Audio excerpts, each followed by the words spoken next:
Olá, querido aluno do Centro de Estudos Presbiterianos, seja mais uma vez bem-vindo ao nosso curso sobre profetas menores. É um curso onde nós estaremos estudando sobre o oráculo profético, o que os profetas ensinam, o que os profetas colocam para nós. Na verdade, o curso sobre os profetas menores exige de nós uma certa percepção daquilo que Deus quer para nós como igreja do Senhor Jesus, e a mensagem dos profetas continua sendo atual para os nossos dias, atual na sua conjectura, atual na sua maneira ímpar de mostrar a ação de Deus sobre a vida do povo e também mostrar o quanto a lei de Deus é importante na vida daquele que decide seguir a Deus. Nós vamos começar nosso curso tratando especificamente do livro do profeta Oséias. A nossa aula de hoje é sobre o profeta Oséias. Então, nesse primeiro momento, nós vamos analisar as questões introdutórias sobre a profecia de Oséias. Esta profecia ela não foi a primeira a ser escrita entre os profetas menores. Entretanto, o livro de Oséias abarca temas teológicos de magnitude singulares. É o livro mais longo dos profetas, mais do que isso. Porém, teologicamente, é o mais completo. Ele abarca os grandes temas proféticos da aliança, do julgamento e da esperança do povo pactual. Descreve o relacionamento pessoal entre Javé e o profeta de modo mais amplo do que qualquer outro dos 11 colegas deste profeta. Suas lições biográficas preparam o caminho para Jonas, enquanto sua magnífica interação entre julgamento e esperança antevém Joel, antevém Miqueias, Sofonias, Ageu, Zacarias e Malaquias. O texto de Oséias carrega conotações teológicas singulares para a vida da igreja em nosso tempo, com uma mensagem de um amor e de uma reconciliação conjugal que são símbolos ímpares da profecia de Oséias entre a relação com Deus e o seu povo, ou seja, a relação entre Deus e o povo é transmigrada, é colocada, é anunciada, é exemplificada pela relação de Oséias com a sua esposa. Consideremos primeiro o nome do profeta. O nome de Oséias é um nome muito comum no Antigo Testamento e vale salientar que o último rei de Israel, do Reino do Norte, tinha este mesmo nome, conforme lemos em 2 Reis, capítulo 17, versos de 1 a 6, que diz: no ano do 10º de Triacás, rei de Judá, começou a reinar Oséias, filho de Elá, reinou sobre Israel em Samaria 9 anos. E fez o que era mal aos olhos do Senhor, contudo, não como os reis de Israel que foram antes dele. Contra ele subiu Salmácer, rei da Síria, e Oséias ficou sendo servo dele e dava-lhe presentes. Porém, o rei da Síria achou em Oséias conspiração, porque enviara mensageiros a So, rei do Egito, e não pagava presentes ao rei da Síria cada ano, como dantes. Então o rei da Síria o encerrou e aprisionou na casa do cárcere, porque o rei da Síria subiu por toda a terra e veio até Samaria e a cercou por 3 anos. No ano 9º de Oséias, o rei da Síria tomou a Samaria e transportou a Israel para a Síria e fez-os habitar em Hala, em Rabor, junto ao rei Gozar, nas cidades dos Médios. O significado do nome hebraico, Hosea, significa livramento, significa socorro, ou ainda ajuda.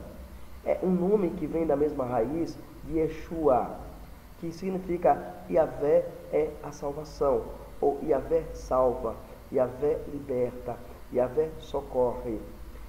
Moisés, inclusive, chegou a mudar o nome do seu maior companheiro, do seu maior ajudante, que se chamava Oséias, por Josué.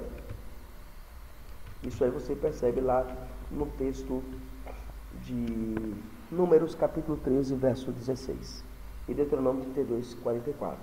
A diferença pode ser vista, por exemplo, nessa imagem que você percebe aí. Por exemplo, você tem a palavra Hosea, o nome Hosea, e o nome Yehussá, né? Yehussá. Então você vai ter aí a única diferença perceptível que você percebe aí na língua hebraica é apenas uma única letra. É o conhecido Yod, ou Yud, que é acrescentado ao nome de Oséias. Esta adição gera o nome Josué, que significa Yahvé é salvação. Então, a profecia de Oséias invoca este conceito redentor quando ele fala do amor de Deus em buscar, em reatar o seu relacionamento com o seu povo que é infiel. O objetivo da profecia de Oséias precisa também ser levado em consideração. Qual é o propósito de Oséias escrever? Por que Oséias escreve o que ele escreve? Por que Oséias ele prega o que ele prega? O profeta Oséias ele é comissionado para proclamar a mensagem de redenção ao povo rebelde do Reino do Norte. Um escritor nos lembra que no ministério de Oséias, as 10 tribos apenas do norte, vemos a manifestação da graça de Deus ali, naquele contexto. Este livro profético consiste em ser uma chamada final de Yahvé a Israel, para que o Reino do Norte se arrependesse de seus pecados, principalmente a idolatria e as injustiças sociais, e voltasse-se para ele. Então, quando eu olho para a profecia de Oséias, quando nós estudamos a profecia de Oséias, nós descobrimos que em Oséias, nesta profecia, você tem nada mais, nada menos do que o conceito de redenção, de busca por redenção, de busca de libertação. Deus quer libertar o seu povo, Deus quer libertar o povo da aliança, Deus quer libertar o povo pactual. E esse povo continua rebelde, negligente, não querendo ouvir a voz de Deus. Então, você, aluno que está estudando conosco o livro de Oséias, descobre que, à luz desse contexto, percebendo esse contexto, você descobre que a vida de Oséias é uma vida que vai proclamar que Yahvé liberta, que Yahvé salva, que Yahvé traz salvação ao povo de Deus, ao povo que está rebelde, o povo que está negligenciando a chamada ao arrependimento que o próprio Deus tem feito a eles. E por que isso? Porque é um povo de fato de dura cerviz, é um povo de duro coração. Né? Então você tem aí uma percepção terrível na vida do profeta Oséias nesse sentido. Ok, então vamos seguir aí para quem é Oséias? Quem é este desconhecido, esse completo desconhecido da igreja de nossos dias? E por que eu digo completo desconhecido? Porque eu vejo na igreja evangélica, do modo geral, um esquecimento absurdo dos profetas menores. Eu não vejo as pessoas estudarem para os profetas menores, eu não vejo as pessoas pregarem nos profetas menores, eu não vejo a igreja mergulhando no estudo dos profetas menores. Quem é esse Oséias? Quem é esse completo desconhecido da igreja de nossos dias? Sabemos muito pouco sobre a vida de Oséias. Além do nome do pai, que se chamava Beeri, sabemos apenas aquilo que nos informa o capítulo 1 e o capítulo 3 com relação à sua vida conjugal e a seus filhos. E aí, isso aí é o Seren Forren na sua obra Introdução ao Antigo Testamento, volumes 1 e 2, publicado pela Academia Cristã, um livro muito interessante para estudar o Antigo Testamento. O nome do pai deste homem era Beeri, que está lá no capítulo 1, né, de Oséias, verso 1. Quando você pega lá a profecia de Oséias,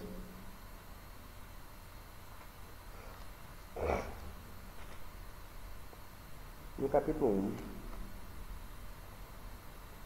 no verso 1, você tem a seguinte informação sobre o profeta Oséias. Você tem a informação de quem ele é filho e um pouco da sua situação vivencial. Diz assim: a palavra do Senhor que veio a Oséias, filho de Beeri, nos dias de Uzias, Jotão, Acás, Ezequias, reis de Judá, e nos dias de Jeroboão, filho de Joás, rei de Israel. Então, você tem aí Oséias tendo o nome do pai Beeri. O nome paterno Beeri, né? O nome paterno significa minha fonte ou meu poço. Esse é o sentido do nome Beeri. A gente pode ver isso de maneira muito clara lá em Exaltino Gomes, né, Os Profetas Menores, primeiro volume, Oséias, Joel, Amós, Obadias e Jonas. É um livro bem interessante, vale a pena você adquirir, vale a pena você ler esse material, conhecer esse breve estudo que o escritor Exaltino Gomes, né, escreve.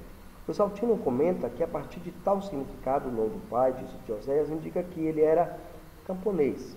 Já outros eruditos contestam essa suposição, alegando que ele pertencia, no entanto, à classe dos eruditos, como se mostra seu conhecimento a respeito do passado e sua maneira de julgar a história e o presente o seu modo de exprimir-se sobre isto. A profecia ela é escrita a partir de uma tragédia pessoal, pois, ao que tudo indica, a sua esposa o abandonara e ela deve ter se tornado uma prostituta cultual. Essa trágica experiência matrimonial serviu a Oséias para compreender e expressar as relações entre Deus e o seu povo. Deus é mando, né? Na verdade, Deus é marido, Deus é o marido, Israel a esposa. Esta tem sido infiel e o tem abandonado para fugir com outro, que é Baal, ou com outros, como a Síria e o Egito. Por isso, quando ele fala dos pecados do povo, os qualifica como de adultério, de fornicação, de prostituição. E quando fala do amor de Deus, o concebe como amor apaixonado do esposo, porém, de um esposo capaz de perdoar tudo e voltar da estaca zero o relacionamento. Então, a mensagem de Oséias descreve exatamente um relacionamento entre Deus e o povo. O povo havia cometido adultério espiritual, havia se prostituído com Baal, e da mesma maneira como a esposa de Oséias o fez com ele, Israel estava fazendo com o próprio Deus. E o casamento de Oséias acaba sendo exatamente um ponto importante para a gente analisar. O casamento do profeta Oséias é um ato simbólico.